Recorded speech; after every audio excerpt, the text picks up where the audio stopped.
সেই প্রথম সাক্ষাতের কথা এখনো ভুলিনি।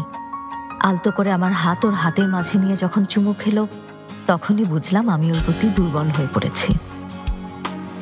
এরপর ওর প্রেমে অন্ধ হয়ে গেলাম, নিজেও যেন উড়ে উড়ে আকাশ ছুঁতে চাইছিলাম। সামার, যার সাথে শীত গ্রীষ্ম মনে হতো, আর সময় পানির মতো বয়ে যেত। ওর চোখের তারায় হৃদয়ের মাঝে পুরোটা অস্তিত্ব জুড়ে শুধু আমি থাকতে চেয়েছি। যত দ্রুত উপরে উঠলাম, তত দ্রুতই আবার মাটিতে আছড়ে পড়লাম। জানলাম মা হতে চলেছি। অ্যাবর্শন করাও।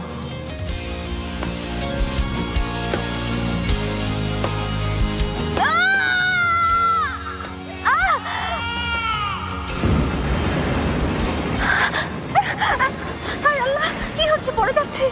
কি হচ্ছে? আমার যত দ্রুত সম্ভব কাউকে বিয়ে করতে হবে। বলছি, তুমি কি আমার স্ত্রী হবে? পাগল নাকি? বাবা,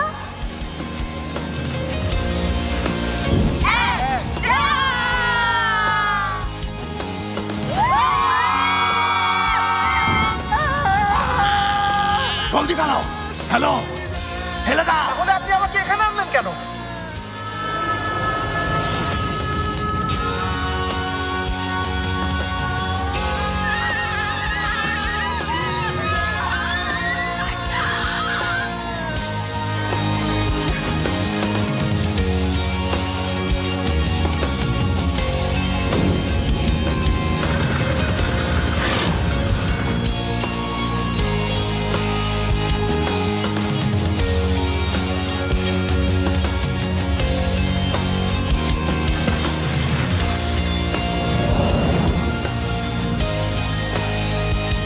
আমার সাথে বাইরে যাবে? হ্যাঁ জিনাত।